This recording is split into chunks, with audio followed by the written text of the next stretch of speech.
Well, summer is over, and it's time to head back to school. Luckily I found a perfect discussion to talk about this topic. Dating pigeons! Developed by Pigeon Nation Inc., this is Hatoful Boyfriend, a game where you play as a Japanese high school girl who is sent to an old bird school to see if not only a human and a bird can live together, but also love one another. Which is weird because if a human and a bird got married, how are they going to do it? So, will I be able to fit in a society where birds are more common than humans and be able to find a bird of my dreams? Let's find out. Now you're probably wondering, why are all these birds around? How are they talking like normal people? And most importantly, how do a human and bird do it? Okay, you're probably not thinking that. But I will try to explain everything the best I can. So in the far future, there was a deadly bird flu and it nearly wiped out all of mankind. So our solution was trying to kill them all with a deadly chemical.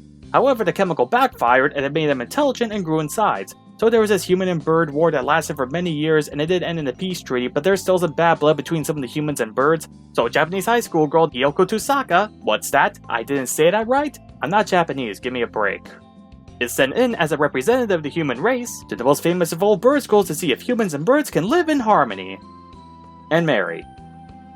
And make love. Now the process how I do these reviews are going to be a little different, as I'm not going to have the good or the bad parts. It is going to be my experience with these birds that I dated while playing the game over and over and over again to find out which one I like best. By the way, there will be spoilers in this review, so if you don't want to be spoiled, just play the game right now.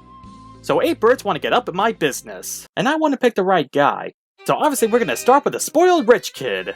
Although I feel like I already made a bad decision. He's racist, sexist, constantly thinks he's better than everyone else, makes fun of the special kids, and is overall a pain in the ass. And was it really necessary to spend thousands of dollars for a John Williams-like band for a 3-legged race competition? Okay, maybe it is. And of course, over time, Hiyoko and Sakuya warm up to each other and they start to have a meaningful relationship, pretty much every single romantic comedy ever made.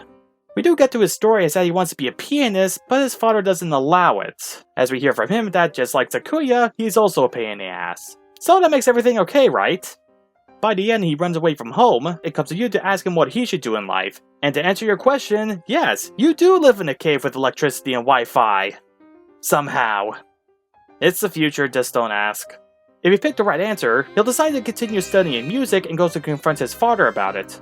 The story would end right there, but if you max out your charisma, you get his true ending where his father disapproves of him wanting to focus his life on music and kicks him out of the house. Time has passed as Hiyoko and Sakuya are living together, and he's getting ready for his first concert. They also get a letter from Sakuya's brother Yuya, as he says he has something important to tell him, but Sakuya wants nothing to do with his brother because Sakuya is a pain in the ass. Oh yeah, there's a mention of this bird called Brian the Pigeon, and there's a blog post about it, and the last post was sometime in 2018. Yep, that's just about it. Okay, so Sakuya wasn't the best guy to start off with. So let's dump his ass and date his hot brother instead! Although, he is not much better either. He's not a jackass, but he's mostly kinda boring. However, he does look pretty damn handsome in that suit. Although I am a little disturbed that in this scenario I found out that birds use quills to write their papers. Isn't it like humans writing with cut off fingers? But halfway through, Yuya's route does surprisingly get interesting, as he turns out he's a secret agent working for the Dove Party, who's been sent to infiltrate the school, as one of the people there are working for the Hog Party. Okay, I'll explain this one real quick. The Dove Party likes humans and wants them to stay, and the Hog Party wants to kill all the humans. Everybody got that? And this turns from a love story into a story about espionage, as Hiyoko leaves school to join Yuya. I love having many adventures about their spy missions. But what sucks about this, as soon as we're about to go into that route, the story just ends! God damn it, I want a spy love story with a pigeon man and a human woman! Make it happen! Alright, so who's next on the list? The Jrpg Kid. Okay.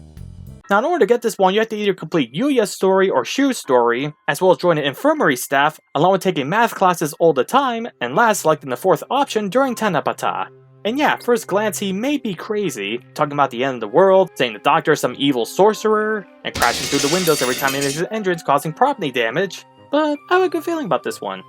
Well, it turns out the doctor is an evil sorcerer, and the game turns into an RPG, as Hiyoko and Angel team up to stop the doctor and save the world. Okay, I'll admit, this is getting a little weird. Maybe we should stop dating these guys and focus on someone else. Like the doctor, because dating someone older than you while you're underage isn't creepy at all, right?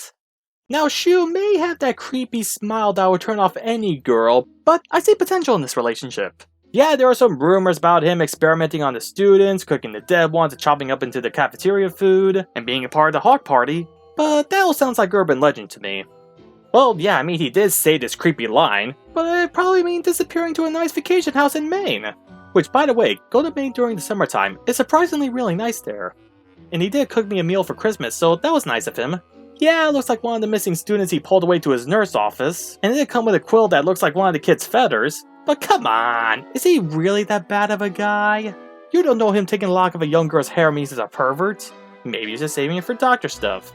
Wait, she's okay with it? Okay, maybe she's the creepy one. Well, it's around that time to see if the doctor was the right choice. Wait, there's blood? He killed Yuya and fed him to me? Okay, that's pretty fucked up. Oh, and now he's decapitated me. The story would end right there, but if you max out your wisdom, you get the extended version as he's found and gunned down by the military before he confesses his feelings to your decapitated head. You know, something tells me this was the extended ending of the School Days anime, but someone got lost and wound up in this game. Okay, so the doctor turned out to be a buzzkill. Let's see if the teacher's any better. Remember, we start by doing things with our teacher that aren't creepy whatsoever, like sleeping close together at a public park, walking together holding hands throughout a festival, and our main character admitting she has a loving obsession over him. Totally not creepy at all. But in this route we find out that Kazuaki recently lost someone in a relationship, as in the bird he was with died. So he's not in the mood to find love again. Also, he states that you're a high school student and he's a teacher, and that would be considered pedophilia, and he doesn't want to do that. But Hiyoko says that if she passes college and if he's still single, he'll have to marry her. He agrees as the story ends there. You know, the more I think about it, we probably should take his advice and start dating boys our age again. So let's do that with a loner Bird that wants nothing to do with us. The perfect choice. So apparently Nageki never leaves his library, as we know that not only he likes books, but also he's actually dead and he doesn't remember how he died. His route involves spending a lot of time at the library, as Hiyoko spends more time with him, as well as help him come to terms about being a ghost, along with helping him cross over to the afterlife. And yeah, that's just about it. And while that is nice that you fell in love with a ghost, you're supposed to be falling in love with birds!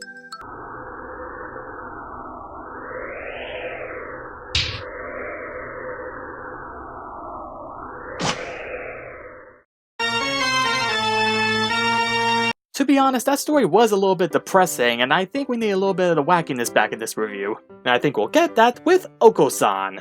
His story involves him looking for the true pudding as he goes all over the campus trying to find it. And apparently he has supersonic speed. Okay, Oko-san, I think you may have an addiction. How about you have some jello? Okay, no jello. Sure enough, he gets into his pudding addiction as he leaves school to try to find the true pudding, and Hiyoko decides to go with him, cause that's a smart thing to do. Now the story would end right here, but if you choose the right options throughout this route, you get the extended ending, as you find the Temple of Pudding, where it's revealed that Oko-san was actually the Lord of Pudding, and he turns everything into pudding, both the world and along with the humans and birds, as the pudding filled in their hearts, and eventually their bodies. In the end, pudding conquers all. You know, I feel a little bad about ignoring Ryota this whole time, so let's give him a shot. And I hate to steal a line from an already successful YouTuber. But he keeps saying jeepers, so I'm already kinda turned off. As for Ryota's route, it's the best friends become lovers route. Cause that always happens in real life. And this is the basic route that you're probably gonna get on your first try. Although, to be honest, it does get a little bit emotional at the end, with what's going on with Ryota's mother. To make a long story short, Ryota's mother has been sick for some time, and Ryota's been visiting his mother at the hospital. But throughout the scenario, Ryota tells us that she hasn't been getting any better, and I'm sure you can connect the dots. His mother's last words to him before she died was for him to get together with Hiyoko, but he doesn't want to, because he would die due to his lifespan being shorter than Hiyoko's, thus he would be leaving her all alone. But Hiyoko doesn't care about that, as she just wants to be with him for as long as she can. So they get together, and that's about it. Well, damn, that was surprisingly good. I'm not joking, that actually was pretty good. Oh yeah, I think there's another story that involves Ryota and Hiyoko, but I'll get to that one another time. Oh yeah, there's also this biker chick Azami, and I'll go over her real quick. Azami's a biker girl that you meet while getting lost during a jog one day, and if you decide to go for a job, you encounter some pigeon punks as Azami comes to your rescue to kick their asses. There's also her ex who shows up, and you can either help them get back together and promote a bird cafe that might still be there or not depending on what year you're watching this video, Or you can hook up with her, drop out of school, and start a new gang, and it'll be proudly called the Buffalo Gals. For those that don't get the joke, I'll just play this clip. Oh, the Buffalo Gals! A motorcycle riding gang that randomly bursts into people's homes and chews on their carpets! My jaw dropped when I first heard that.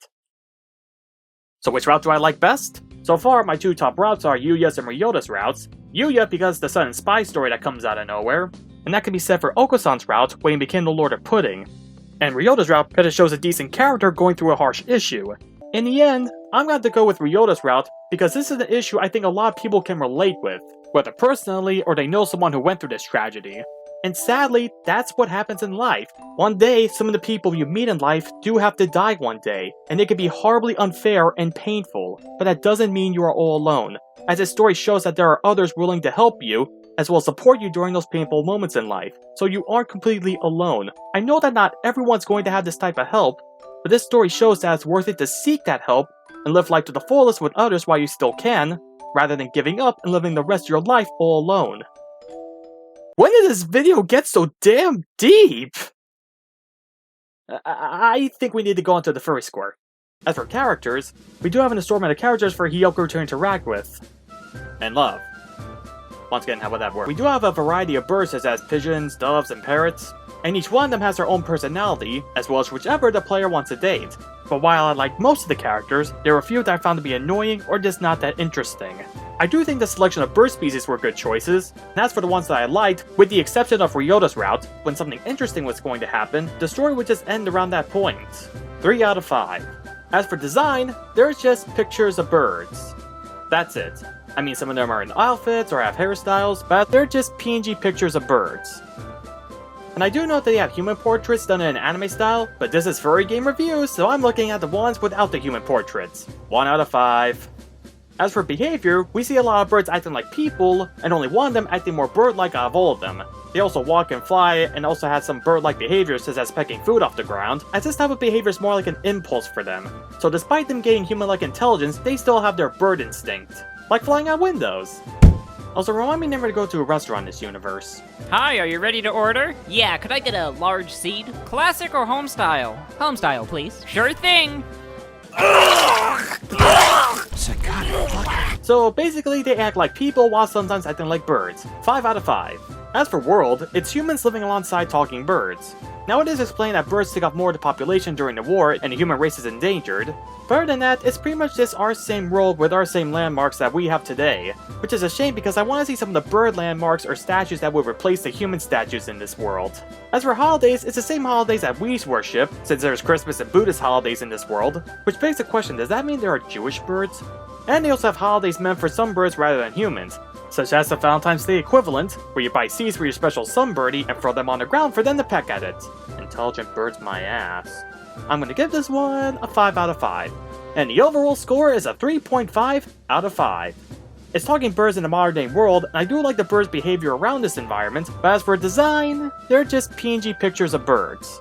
And I do want to be a little bit more fair here, but sadly, I gotta judge it as it is. Also, when it comes to characters, there are only a few that stood out from one another. As for the rest, while they were different, I mostly thought they were annoying, thus I didn't really care for them. Now it's time for my overall rating, and my rating for this game is 3 punk birds out of 5.